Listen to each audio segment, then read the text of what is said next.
Hi everyone. This is book summary to stop self-sabotage.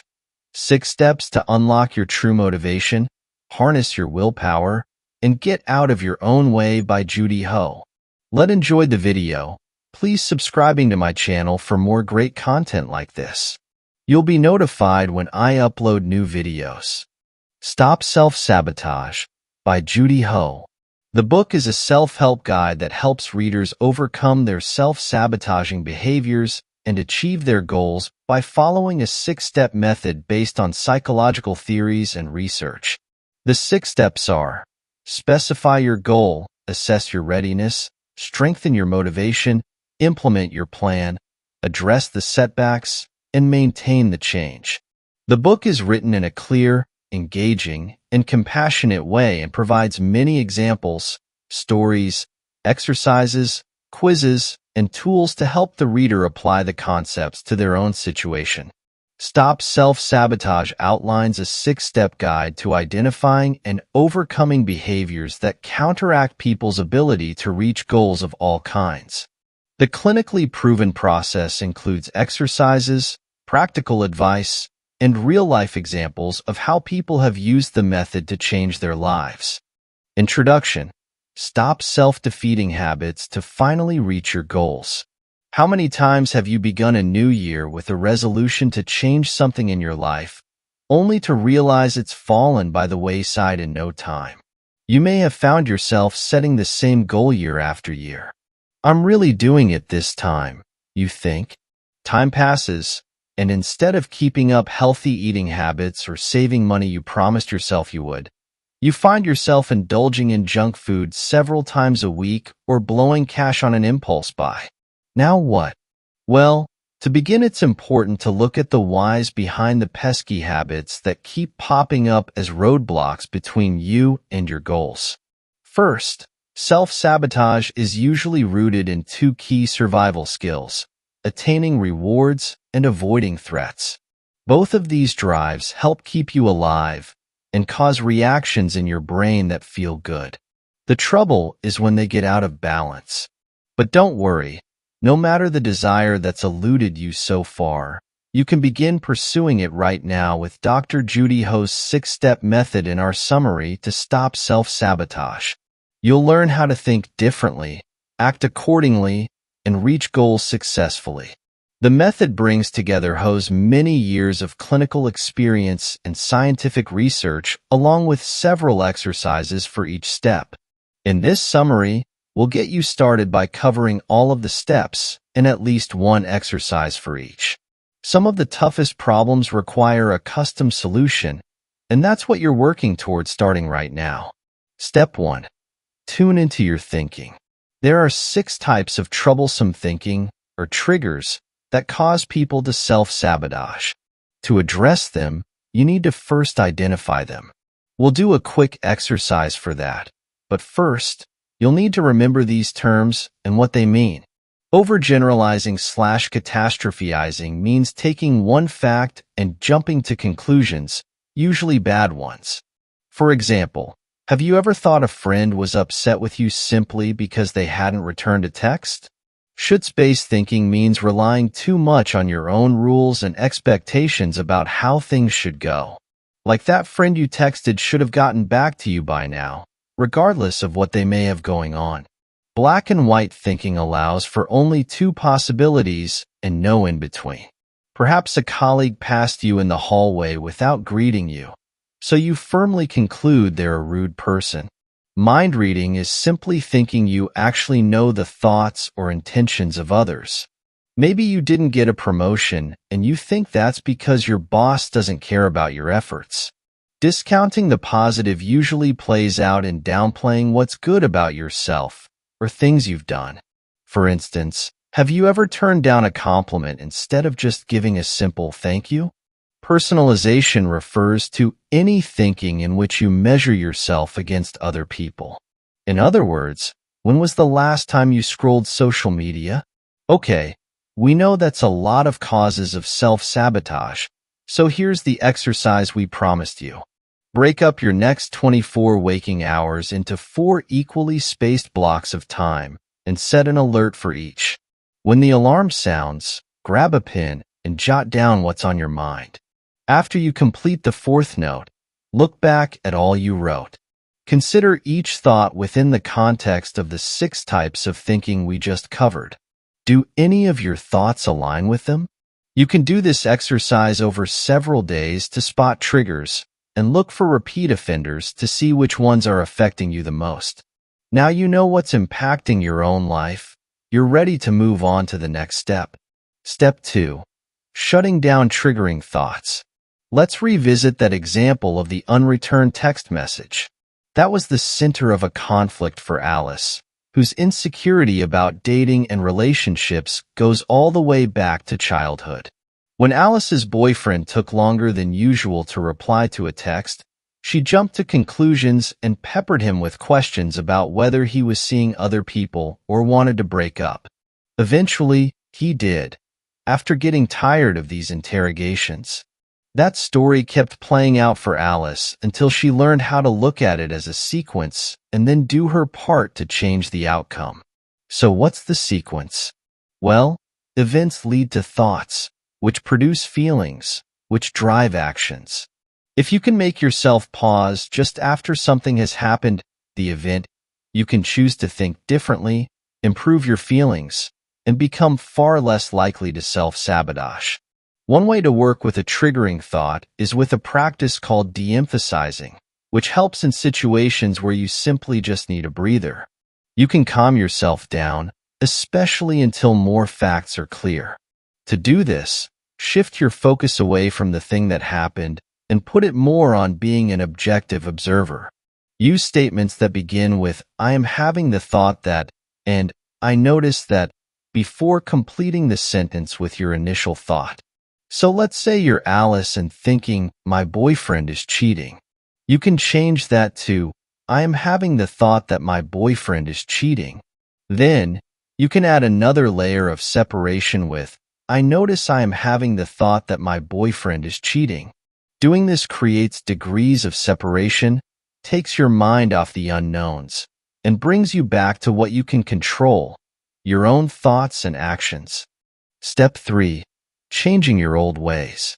Now that you've done some work on how you think, let's look more closely at what you do, or as Ho calls it, learning your ABCs. The A stands for antecedents, or events that happen before you act. The B comes from behaviors, or actions themselves. And finally, the C is for the consequences that follow. Let's see how it works with an example. Take Ho's client Janie, who struggled to overcome a long history of procrastinating on work projects. She'd fill her time with other things, sometimes even productive ones like household chores or paying bills, and others not so much, like binge-watching a show. Even though Janie didn't like the consequences of having to work all night and usually turn in work she knew wasn't so great, she'd still somehow justify her process. Are you a procrastinator like Janie? Have you ever said, "I do some of my best work in a pinch," while knowing that's really not true? To see where you can stop this kind of madness, use the ABC approach to examine your situation in separate parts, much like you did with the sequence in Step 2. Start with the long-term consequences you don't like and the obvious behaviors associated with them. Look closer to find the behaviors that bring satisfaction only for the moment, like eating one more cookie or binge-watching a show. Then move to the antecedents. What's happening for you before you do these things? What thoughts are you having? In most cases, you can either change the situation or remove it altogether, like stop keeping cookies in your house. In one instance, Janie discovered she was putting off work because she'd received criticism from her boss a week prior, and avoiding doing work was helping her avoid the stress of those thoughts in the short term. Meanwhile, she was setting herself up for more negative feedback at the same time. Acknowledging that was a first step in her addressing her behavior and finding workarounds, literally. Once you've created a list of ways you can adjust or kick your old habits like Janie, you're ready to supercharge your efforts with new ones. Step 4. Going for the goal. You've identified exactly how and why you've been blocking your success. Even better, you have the tools for navigating around or removing those obstacles. Now it's time to refocus your eyes on the prize, assess the path, and create a guide to stay on it. To do that, two things are essential: motivation and willpower. Ho offers exercises based on a method that combines two established psychology techniques: mental contrasting and implementation intentions, or MCI. The first part, mental contrasting, works by taking a hard look at where you stand now in relation to your future goal, including anything between it and you. This helps you form manageable expectations to get you started and makes it less likely you'll get frustrated and stop. Start with your goal and rate how much you believe you can achieve it, with 10 being most likely and 1 being not at all. Then, consider every potential challenge. Once you've done that, go back and reconsider the rating. If it's below a 7, adjust your goal. You can change the timing or the outcome, or even break your goal down into smaller steps. Next, draft your plan with specific instructions about how you'll get around tough challenges as they arise. Think of anything that could derail you, including that list you made as you looked at your ABCs in Step 3. Then write out what you'll do in every situation. Get super specific, and you'll be glad you did when you put it to use. You'll have a handy guide for when your brain is tired and your willpower is low.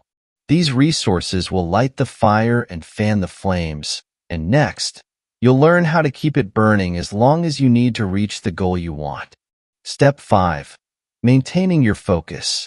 Even with a fresh mindset, new tools, and a solid plan, it's inevitable that there will be unexpected struggles that threaten to blow you off course as you pursue your goal. You may even start down your path and begin to feel like something is off, and start to wonder if your original goal is even worth pursuing any longer. No need to feel lost in these situations. You can replace any confusion with clarity by reminding yourself about your values and what matters most to you. But do you have a firm idea of what your values are? While you probably have some idea, there are many exercises to help you hone in on what matters most to you. Let's try one. Make a list of 33 different values that are important to you. If that sounds daunting, do a quick search of the internet and you'll find thousands of suggestions. Write each value on a separate index card and then sort them into 3 equal stacks. The first should be for those most important to you, the second for those of medium importance, and the last for those that remain. Now that you have your top 11, whittle it down to 7 for this next exercise that helps you keep your values top of mind as you go about your life. Assign a value to each day of the week and set a goal and action related to each one. Remember Alice from Step 2? One of her values is curiosity, so she assigned it to a day with the goal of giving someone a second chance after an unremarkable first date. Who knows? Alice's curiosity could lead to a much better second date that leads to a lifetime of love. Intentionally taking actions that align with your values will keep pushing you toward your bigger goal. So, are you ready for the last step? Step 6. Crafting a visual plan. For this last step, grab all your notes, a poster board, and a Sharpie. You're going to draw what Ho calls a blueprint for change. First, give it a title, and then draw 5 boxes in a row across the top, filling them with your top 5 values. Below them, draw a centered, bigger box. Use it to write the specific, attainable goal you came up with in Step 4. Then, draw lines from the goal to your values. Do they connect in real life? You may see another opportunity for tweaks to make sure they're in alignment. Drop down to the very bottom and draw 4 circles with the letters LIFE underneath, 1 letter per circle. L is for low or unsteady self-esteem. I is for internalized beliefs. F is for fear of unknowns. And E is for an excessive desire to control situations. If any of these elements resonate with you, Make a note in its circle so you can always see its impact on the other factors. Between your top and bottom sections, draw a slim, vertical rectangle along the left side of the board. Be sure to leave plenty of room next to it. In the rectangle, log your notes from the first 3 steps about your typical thinking patterns and feelings. To the right of this rectangle, draw 4 boxes with 2 on top and 2 below. In the first row and box, write your plans for getting around challenges from step 4. In the box next to it, write the new consequences that come from following those plans. In those last 2 boxes, note your old behaviors and old consequences. Now, connect it all by drawing arrows from the slim rectangle to all 4 boxes. Finally, take some satisfaction in drawing only one arrow linking your new consequences to the big goal box. The result will tie together all the work you've done and give you a clear visual you can return to any time you need reinforcement. Summary: if you struggle with self-defeating behaviors, you can win the battle with yourself by following a 6-step process. It begins with becoming aware of thought patterns, shutting down triggers, and changing unwanted habits by examining and adjusting the situations around them. That makes room to create new behaviors and routines that clear the path toward your goals. Practices to build motivation and willpower ensure you stay on course to reach success. Alignment with core values and creating a visual plan will sustain that success. Dr. Judy introduces a 6-step method to stop self-sabotage and start living your best life. The steps are: 1. Specify your goal. This step involves clarifying what you want to achieve and why it is important to you. You also need to identify the potential benefits and costs of pursuing your goal and make sure it is realistic, measurable, and time-bound. 2. Assess your readiness. This step involves evaluating your current situation and determining if you are ready to take action. You also need to identify the potential obstacles and enablers that may affect your progress and plan how to deal with them. 3. Strengthen your motivation. This step involves boosting your motivation by connecting your goal to your values, interests, and passions. You also need to create a positive vision of your desired outcome and use affirmations, rewards, and social support to reinforce your commitment. 4. Implement your plan. This step involves taking action by following a specific and detailed plan that breaks down your goal into manageable tasks. You also need to monitor your progress and adjust your plan as needed based on the feedback you receive. 5. Address the setbacks. This step involves coping with the inevitable challenges and difficulties that may arise along the way. You also need to learn from your mistakes and failures and use them as opportunities for growth and improvement. 6. Maintain the change. This step involves sustaining the change by celebrating your achievements and acknowledging your efforts. You also need to prevent relapse by identifying the warning signs and triggers that may lead you back to self-sabotage and using coping strategies to deal with them. The end. Thank you for watching. Please subscribe, like, and share. See you in next videos.